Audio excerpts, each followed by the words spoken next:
Okay, welcome sa atong IP page sa YouTube channel. Kini inyong lingkod si Pastor Armando Esmontero ay nagbabalik o mayong adlaw sa tanan, mayong gabi sa laing nasod. O shout out sa tanan nga mga kaigsunan, no, Luzon, Visayas and Mindanao. O itunay na po dahil inyo mga gadget alang sa pagpadayon sa pagtuki o sa tuon sa pulong sa Ginoo nga diin ang ato ang main team, the Gospel of the Kingdom. Karon mga kaigsunan nato nga hisgutan ang may tungod sa subject na to, steps to a one world government, no? Mga lakang nga diin padulong na ta sa one world government. So mo na atong makita karon mga kaigsunan sa inyong screen, hinaot nga naka-ready na ang matag usa o ini nga orasa alas 12:36 sa gabi o adlaw kini nga Martes apit sa 4 sa bulan sa March o ginaot ka naa ka mo sa maing panglawas o good condition sa oras nga inyo kining mabiyo o inyo kining ma-play sa ang YouTube. So hindi na tayo maglangan mga kaigsunan, maadto na kita sa paghisgot sa mao nga importanteng subject nga steps to a one world government. So atong basahon ang mga pasahe sa Biblia nga diin nasulat kini daan sa Bible matud pa dinhi og mibudyong ang ikapito ka manulunda og misunod og dagkong mga tingog dito sa langit og sila nagaingon, ang gingharian sa kalibutan mahimong iya sa atong Ginoo og sa iyang Kristo og magahari siya ngadto sa mga katuigan nga walay katapusan. Dugang pangpasahe sa Old Testament mga kaigsunan, Daniel 7:23, sa ingon ni ana siya miingon, ang ikaupat nga mananap mao ang ikaupat nga gingharian sa yuta nga lahi gikan sa tanang mga gingharian og mulamoy sa tibuok yuta og magayatak niini og magadugmok kaniya. So mo na ato ang dugukan mga kaigsunan na ato ang golden text og dugang pang teksto unang Korinto 15:52, sa kalit sa usa ka pagpamilok sa katapusan nga budyong kay pagatunggon ang budyong og ang mga minatay pagabangunon nga mga dili madunoton og kita pagalidan. Dalaygon ang pulong sa Ginoo mga kaigsunan. Kini nga mga pasahe sa Biblia atong makita nga mag-una gyud si Antichrist sa pag-establisar sa gingharian mga kaigsunan. Kay unsa may ilugon, no? Ang gingharian sa kalibutan mahimong iya sa atong Ginoo. So ma-change ang momentum, no? Ya kining ilugon ug mahimo na nga si Kristo na ang magdominar. O ngani din sa Daniel 7 verse 23 nga din nakita ni Daniel, no, ang upat ka klase nga mananap ato nang matika po niya o ang kining katapusan wala pa'y nakapili ani nga mananap, no. O dugangan pa nato pasahe sa Biblia mga kaigsunan sa pagbalik sa atong Ginoo sa 2 Thessalonians chapter 2 verse 3-9 nga din panahon sa buhat ni Satanas, no, nga magpadayag ang man of sin. Din ang pagbalik sa atong Ginoo, kamulo si Satanas nga naghari-hari diri sa kalibutan. Din si Antichrist na mooy magtamak-tamak, magugaw-gaw sa moong templo nga diin kanang third temple prior kana o coming na ginahimo sa mga Hudiyo o nga na mga kaigsunan sa iyang panggobyerno matud 1 Thessalonians 5:3 nga peace and safety, matud pa niya peace and safety, peace na og safety na but sudden destruction upon them. Sa kalit, no, kay mupakita na si Kristo og iyan ang ilugo ng gingharian og i-destroy niya ang maong kaaway nga mao si Antichrist. Apan ang iglesia sa tong Ginoo nasa verse 9 is not appointed to rat. Wala daw ta gikatudlo ang iglesia alang sa kapungot sa Ginoo. So kuhaon gyud ang iyang simbahan, o pagkuha niya silang simbahan lalinon o ibubo ang kapungot sa Ginoo, no? Ining grabing gubat muna mga kaigsunan. So padayon ta ang Sikaraya chapter 12 verse 2 to 3, jump sa verse 10. Mao kini ang mga propesya mga kaigsunan. Aniya karon himuon ko ang Jerusalem nga usa ka kupa sa pagsamparay sa atubangan sa tanang mga katawhan nga nagalibot kaniya, ug sa Juda usab mahitabo ang paglibot sa pag-asdang batok sa Jerusalem. Verse 3, og nianang adlaw mahitabo nga ang Jerusalem himuon ko nga usa ka mabug-at nga bato alang sa tanang mga katawhan.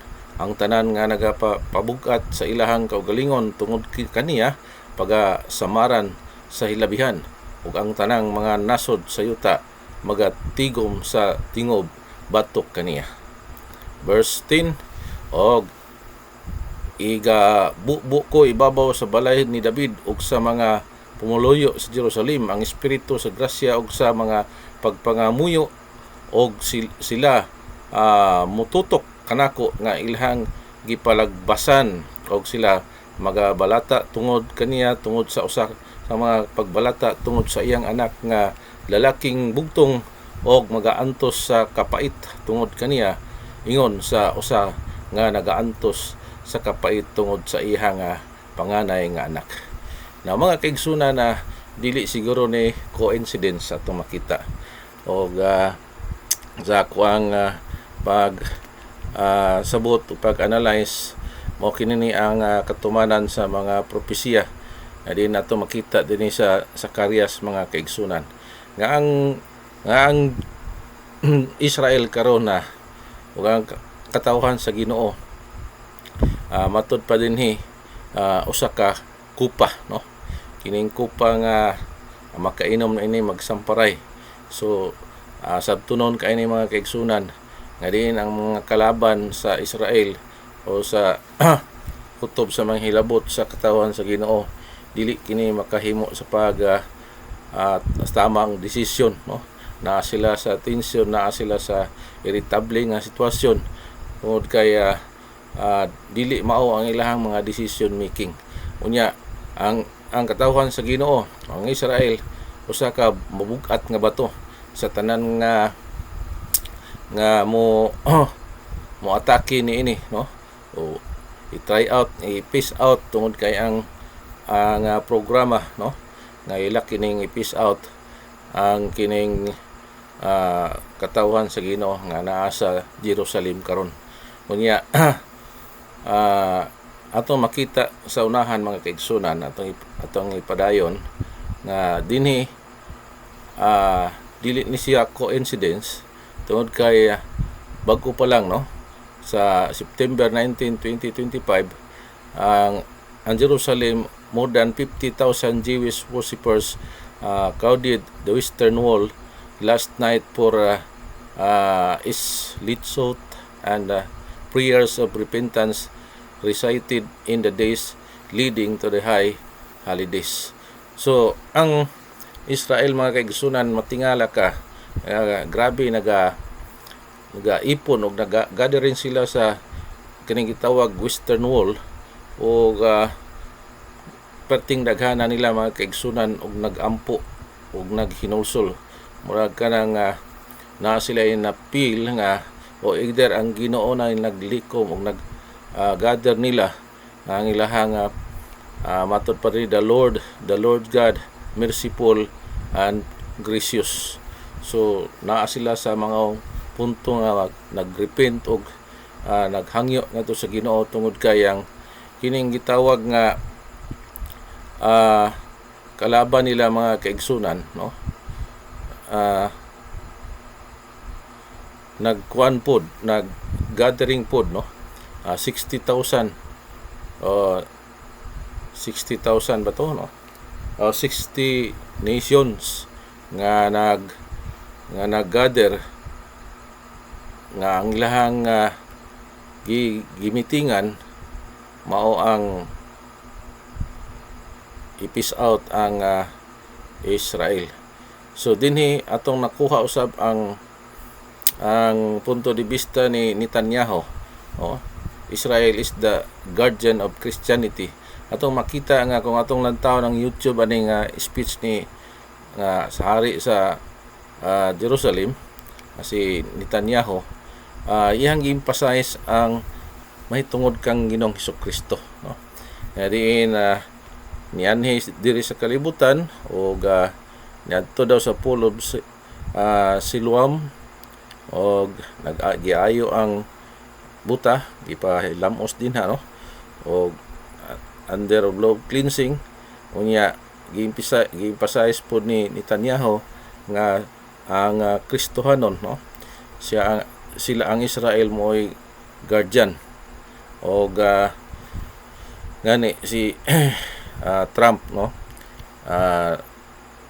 nagkumpanyero sila karon, ilang giatake ang Iran tungod kay ang Iran dili makontrol ang paghimo nila sa nuclear bomb o ang tanan nga mga ining gitawag nga mga Islamic mga kaigsunan.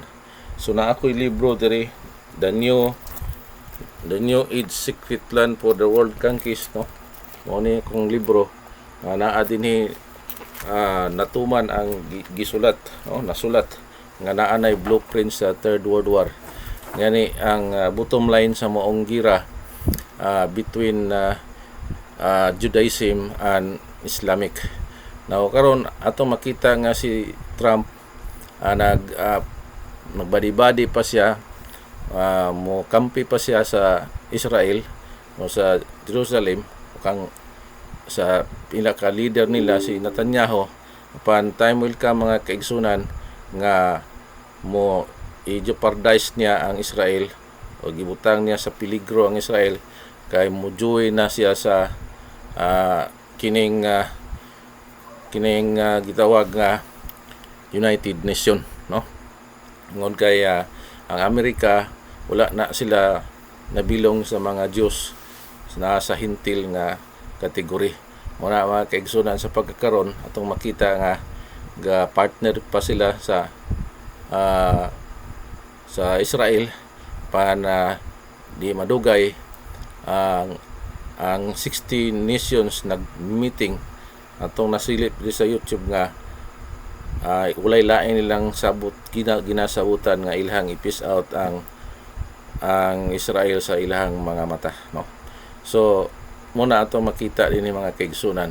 So gimension ni Netanyahu nga bali na anay hint nga paghinulsol o bali i-emphasize na niya ang i-recognize na nila si Kristo kumbaga mga kaigsunan, no. So tingala ka nga grabe nila pag ampo o paghinulsol, no. Dinhi sa Psalms 2, 1-3 ngano nga matod pa din ngano nga lungot-lungot ang mga nasod ug ang mga katawhan nagapalandong sa butang kawang, ang mga hari sa yuta na nagpahamutang sa ilahang kaugalingon ug ang mga punuan na nagsabot-sabot sa tingob, batok kang Jehova ug batok sa ihang dinihog nga nagaingon.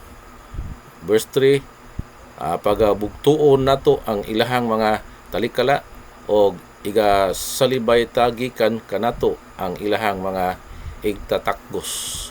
So atong makita nga din sa Salmo, usag gihapon kini nga foretelling anang gitawag in advance ngariin ang mga nasod, tanang nasod naglikom, nag-unite, mo nang naanatay United Nation. Ug atong nakita dinhi dili gyapon ni siya coincidence nga nakuhaan nato record ang 16 nation, mga world leaders nag-meet up sila. Amo na atong makita, no, ayo in General Assembly bago pa lang 2025 world leaders. O atong makita diha mga kaigsunan nagsabot-sabot sila o irritable kay sila kung maghisgot sa Jerusalem. O ang Jerusalem dili gina akig kanang gitawag nga makighiusa sa maong United Nation.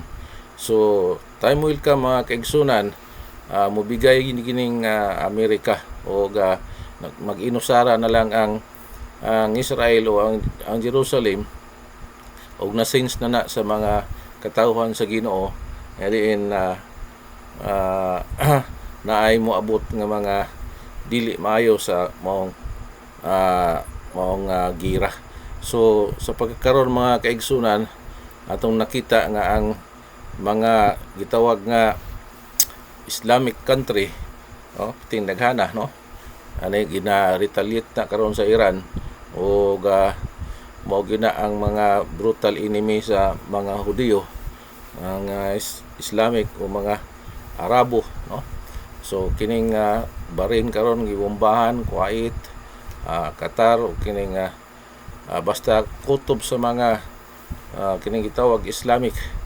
So bali gusto nila samukon unya tabangan ang Israel. So muna mga kaigsunan atong nakita sa Salmo nga nag-ipon-ipon ang mga leaders, mga hari o walay lain nilang puntarya ang katawhan sa Ginoo. So ever since nga nagtigom na ang mga Hudiyo mga kaigsunan o na-sense po nila nga naay umaabot nga disaster na umaabot tungod kay maabot ang punto kung matuman kining blueprint ng Third World War. So sila na ang target nga i-peace out diri sa mundong ito. Og ila kining tabangan og nasulat na sa Lucas 21 nga libutan sila og niana nga bahin may scattered na pud sila. Apan before niya mga kaigsunan kining pagtukod og third temple umaabot na siya tungod kay atong makita unya nga sili Trump o si Netanyahu partner sila.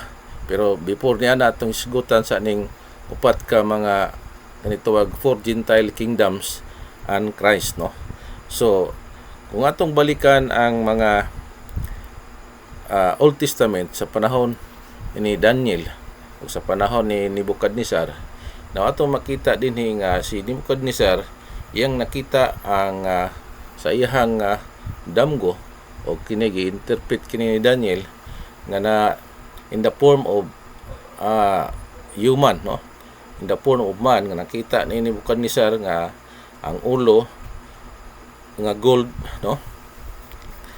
na putol kini o kini gitawag breast and arms na silver na napulpog na pod o kining bili and taste nagrepresent sa brass ties o ang nabilin kadto na lang legs duha ka legs duha ka tiil nga dunay pulo ka mga tudlo tintos so nabahin ni kanang gitawag nga iron and clay. Now sa kining gitawag nga kingdom sa mga hintil atong nakita nga sa history ang Babylonia gipildi sa Media Persia sa leadership ni Darius. Ug ang Media Persia gipildi na pud ang sa Greece sa kang Alexander the Great. Ug ang Greece gipildi pod sa Roman Empire o Roman European nga tungod ni Gregory the Great. O wala pa nakapildi aning Roman Empire karon mga kaigsunan. So mao na ang atong makita nga upat ka Gentile kingdoms nga diin nakita ni Nebuchadnezzar nga sa purmang tao o sa legs nga nabilin uban sa namong napulo ka mga tudlo yang nakita nga ang bato mo'y nakapulpog ni ana so napulpog na ang ulo, ang dughan og ang kining tiyan og sa kang Daniel pod nga pananaon atong makita dinhi sa Daniel chapter 7 sa kang Nebuchadnezzar sa Daniel chapter 2 diri sa chapter 7 nakita po ni Daniel nga ang leon gipildi sa bear. Unda yon ang bear gipildi sa leopard, ug ang leopard gipildi sa beast with iron teeth and with tin horns. So kining mapintas nga mananap mo ay wala pa ni gapon nalaglag karon napildi. So nakakuha na ni mga kaigsunan, no, naka-diagram na sa Biblia. So ang Roman Empire nga mao ni nag-attack sa Jerusalem kaniadto sa Second Temple tong 70 AD. Antod karon wala pay nakapiog ani ug mo nay powerful karon mga kaigsunan. Og ang kini nga moong Gentile nga gingharian ang ilahan na pud ning kining gitawag nga matud pa sa Daniel ganiha nga sakupon, no? Sakupon ang entero kalibutan. Nya pag magtukod na og third temple ang Israel, mo-compromise pa kini, nya magpakampanggap pa ni siya kuno ang Misaya, og sa tunga-tunga iyang ipahunong ang maong paghalad, no? So mao ni ato ang abangan mga kaigsunan. Kay pag human sa third temple, magsugod naghalad ang mga Hudiyo kay na naman sila, 50,000 nga ni sila nagader nagampo, no? Nag-ayuno, nagpuasa, no? Kining hangyo sa Ginoo. So na-sense nila nga ang ilahang kahimtang na ana sa peligro tungod kay tabangan lagi, no? Di pa po sila mag-unite sa United Nation. So tukogra sila nya silhig ang kalaban. So na-predict na pod nga possible nga mapildi sila ni nga puntuha, og ang balaang kasulatan ningon nga musurrender na sila o dili na sila magpagahi-gahi mga kaigsunan, no? So dinhi atong makita mga kaigsunan ang third temple nga diin na karon pa lang bago, no? Atong nakita nga kompanyeros sila ni Netanyahu ug si Trump nga ila daw nga basta kining mga powerful na mo'y mag sabot-sabot na nagina sa possibility nga mapostro mga kaigsunan. So kung ma-build up na kung ma-rebuild na ang third temple, kaya na namang ginaga-back up, so magsugod na ang Israel o ang mga Hudiyo sa pagbalik sa ilang rituals. Ready naman ang Red Heifer. Tapos magsugod na sila og simba, maghalad. Nya magpakita na, no? Magpakita na si Antichrist nga bilang Misaya kunuhay nila. Og atong makita nga ma-deceive na pud ang Israel kay ipaundang man niya sa tunga-tunga bisa sa Daniel. Og si Karaya atong makita pud nga ang maong pagpakigubat na mopabor gid siya sa iyang mga katawhan. Unya si Jehova moasdang og makig-away batok niadtong mga nasod sama sa iyang pagpakig-away sa adlaw sa gubat. So di pwede nga biyaan niya ang mga katawhan apan maka-experience gyud ang Israel tungod kay gisulti na mga nidaan atod pa ni sa Lucas 13:34 to 35, o Jerusalem nga nagapatay sa mga manalagna og nagbato kanila nga ginapadala nganha kaniya makapila nga buot kong tigumon ang imong mga anak ingon sa usa ka himungaan nga nagatigom sa iyang mga piso sa ilalom sa iyang mga pako o wala ka mobuot. So mo ni nahitabo kaniadto, no? So gisalikway si Kristo. Aniya karon ang inyong balay gibiyaan kaninyo aniya karon ang inyong balay gibiyaan kaninyo nga mamingaw og nagaingon ako kaninyo nga kamo dili makakita kanako hangtod nga magaingon kamo bulahan ang naganhi sa ngalan sa Ginoo. So atong makita mga kaigsunan nga pagkapildi sa pagkalumpag sa second temple kaniadto, ilan ang gibiyaan, no?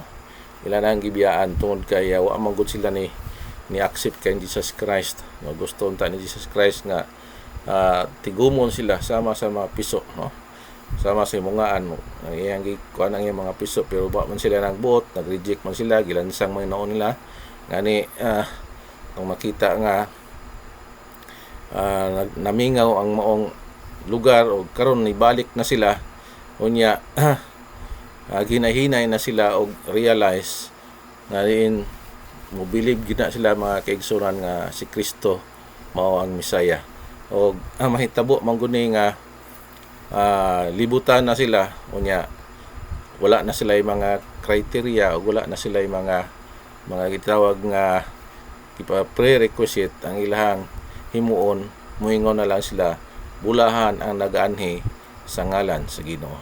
So mo nang time nga mabalik ang covenant salvation nga to sa ila og ang tanan nga mga maabtan ni Kristo nga buhi nga mga Hudiyo mabalik, no, nga masakop sa maong covenant salvation. Kay gisulti na sa Roma 11:25, kay dili ako buot nga mga igsoon nga dili kamo masayod niini nga tinago basi magpaka inadmanon kamo diha sa inyong kaugalingon panghuna-huna nga ang pagkabuta anha sa usa ka bahin sa Israel hangtod sa panahon nga mahisulod na ang hingpit nga gidaghanon sa mga hintil. So kung wala nay bakante, no, sa maong yan gitawag kumbira ni Ginoong Kristo o mapuno na ang gidaghanon sa mga hintil nga masakop diya sa pakigsaad, ibalik na pud ni sa nasod sa Israel na diin yan ang tungura wala na sila daghan pang mga qualification, no? Ay kaniadto magod ay ilang gispektar nga muanha nga Misaya sa ilaha nga guwapo, no, harianon, dato, no, sama ni Solomon, ni David, muna ilang gipangita niya pag ani ni Kristo kabusman nasa man sa pinakaubos nga kategorya muna nga wa nila dawata og ilan noong gipatay.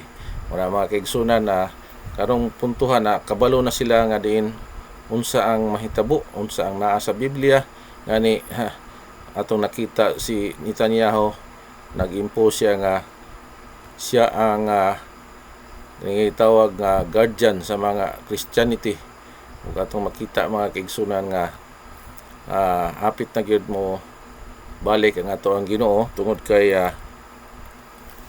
kining maong panghitabo kanon dili ni ingon nga aksidente, dili aduna gyoy katumanan ang gisulti sa Ginoo, no?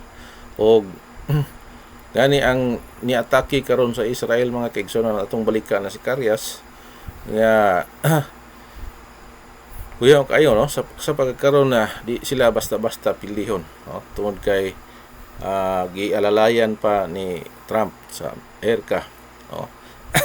Daghang nitabang, no, daghan pang nitabang, pero sa oras nga mag-meeting ang mga kining gitawag nga United Nation unya halos gyud majority nga moboto gyud nga ilahag yung kalabanon ang Israel, no, na niya pa nato makita din mga kaigsunan sa verse 10 og gibubo ko sa ibabaw sa balay ni David ang usa ka mo pumuluyo sa Jerusalem ang espiritu sa grasya og sa mga pagpangamuyo og sila mututok kanako nga ilahang gipalagbasan. So sabtunon kay na mga kaigsunan ma-accept na sila nga si Jesus Christ mo ang Misaya, no? Ay kanang may lain din gipalagbasan nga tong ilansang man sa cross ngani lahi kayo ang dating sa mga Hudiyo karon, no? Grabing lang pagpangamuyo perting daghana sila dito sa Western Wall naghiusa o mga bata, mga tigulang, mga hamtong atong makita nga naay mga sinyalis mga kaigsunan nga naadiri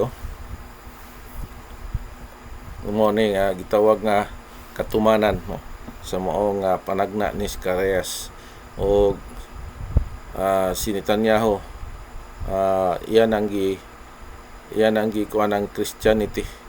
Yan ang dili na mampud siya pastor, no?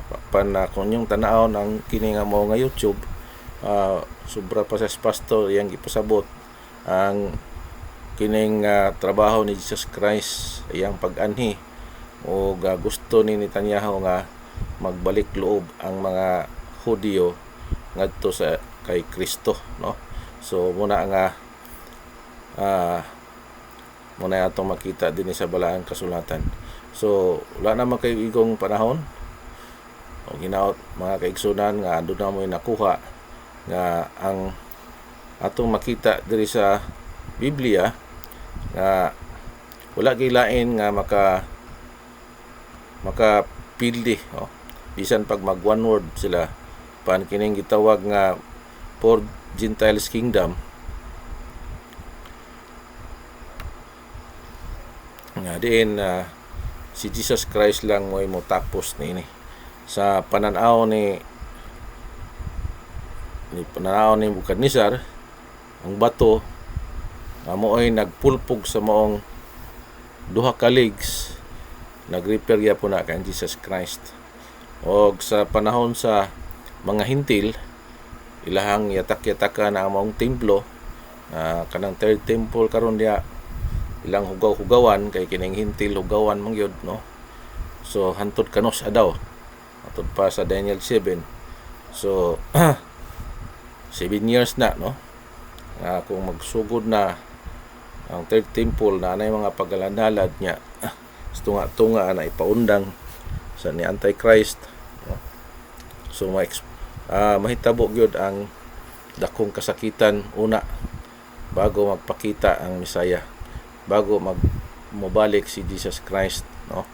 Unya iha kining tapuson ang tanan, kining mapitas kamanap ihaning laglagon o kining mga nagahugaw-hugaw nga mga hintil nga powerful, kumbaga walay nakapili bisan si kinsa tungod kay gahi, no? Pero nabahin ni siya na ay itawag nga iron and clay. So duha ni ka nag-unite nga nasod nga isa weak ang isa strong, no? So muna nga naanay United Nation nga gibuo mga kaigsunan, maghiusa ang tanan nga mga kanasuran ug ato makita nga ang Israel dili na siya gusto mo hiusa.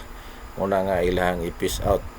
So ilahang atakon, no? Siguro mo na ang pagkatuman sa maong World War 3 o may scatter na po pag-usab ang mga Hudyo. Una nga open na nilang nagkasing-kasing sa pagtanggap o pagsugat nga ni Jesus Christ, no? Kay mabalik naman po ang kabinan salvation ngadto sa ilaha.